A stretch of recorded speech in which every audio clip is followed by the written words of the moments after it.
finally sitting down to record this, and my cat decides that he's gonna eat food now. I feel like that's exactly what the meaning of this card is. Yay! Hey, I'm Rachel, I'm an artist, and we're doing the Empress painting today, all about motherhood. I need to get a mic. Today we're going to be discussing a painting that I worked on recently, called the Empress. It's part of the Major Arcana. That is part of the tarot deck. In previous videos I explained this, but a quick version is that it's the hero's journey, and the hero goes through these each card represents a different phase in that person's life, and it's like a universal storytelling device for me, and it's a fun way to show creativity and to use symbolism and to have discussions about these topics. So the Empress is about motherhood. Woo, motherhood. Yes, I am a mom to a 5-year-old. What? I know, crazy. I can't believe it's been this long and this short at the same time. He's gotten so big. But this painting was very fun to do because it's about motherhood. So I felt more like it's my card. Even though, like, you're like, why didn't you do it about your mom? She's dead, okay? No, I'm just kidding. But she is dead. I'm not kidding about that. But I used my mom more as the sun card. Which is ironic because, you know, the sun, like my son. You're like, oh. But anyway, I relate to the mother card because I'm a mom. So as a mom, you can understand now what your parents went through. Because I birthed mini-me, and so I know what I was like as a child, and I can understand certain things better now. On the flip side, isn't that what life's about? Going through something, having one idea, and then going to the flip side, and being like, oh, that's why. But you know, as most generations do, they take what they love and they try to fix what they don't love, and I feel like that's every family and that's everything. Like, I'm not my parents. I'm not going to do the same things that they did.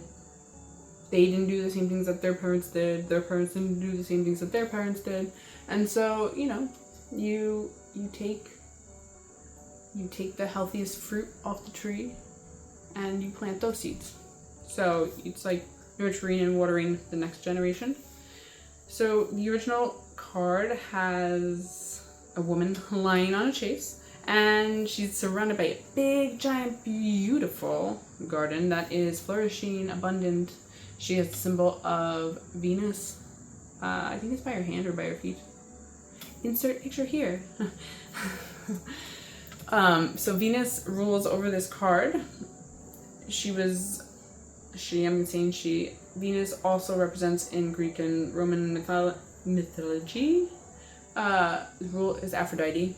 So think beauty, love, abundance, femininity, fertility, that type of stuff. And so in her big, beautiful, lush garden, she's just like, yeah, I'm the queen of it all. She's in a beautiful fabric gown, you know, just, relaxing.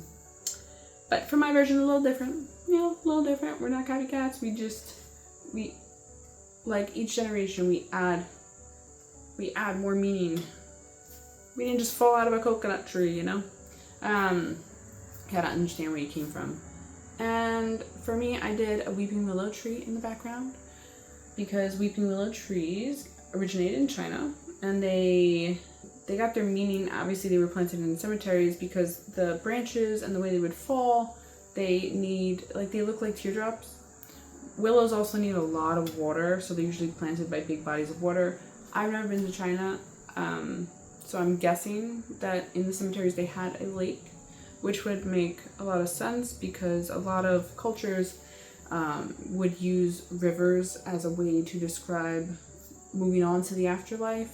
It was like being ferried along. It was like a river to the afterlife.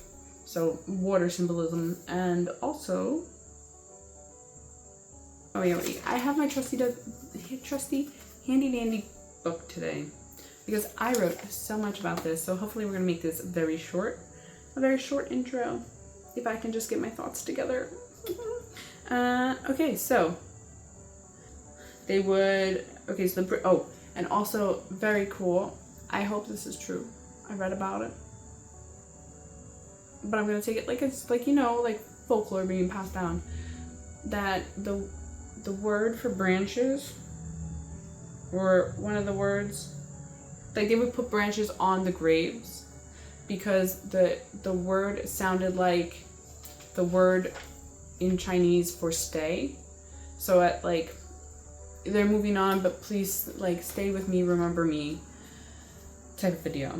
So I have the weeping willow in the background on the land, and then there's rocks as like a border, and there's a pond or a lake in the middle with a giant rock where the mother has a basket full of flowers and is giving flowers and seeds to her little child, her little daughter, who's also holding flowers. Very cute.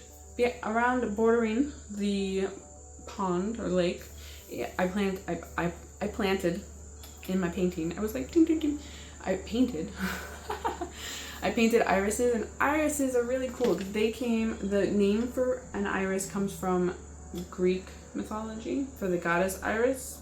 Iris was the goddess of the rainbow, who was said to be the messenger from earth to heaven, and the link between heaven and earth.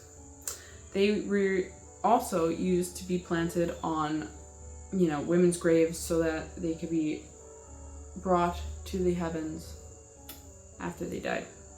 Yeah, pretty freaking cool. In front of the rock with the mother and the child is water lilies, and there's one water lily in white. And water lilies, they represent beauty and the purity of the mind and the spirit. It's also about enlightenment and reaching your full potential, and, you know, not being, you know, clung to the materialistic of life and looking towards, you know, experiences and memories. Okay, so we did the irises, we did the water lilies. Now we're gonna talk about, oh wait, did I finish that? Oh, and the water lilies in Egypt represent life, death, and rebirth. So even, I guess the painting really is about my mother too. And her mother, and her mother, and all the mothers that come before it. In behind their heads, I put Venus. And Venus is pretty cool. She is the ruler of Libra and Taurus. I'm a Taurus sun, and my sun is in Libra rising. So, you know, it is our card. Actually, I think my mother was a Libra rising too. You should check Runs in Family, the astrology. Okay. Oh, and in front, okay, so we have the irises being messengers from the earth to the heavenly world. We have weeping willow, whose branches were placed on graves. We have irises that were also planted on graves.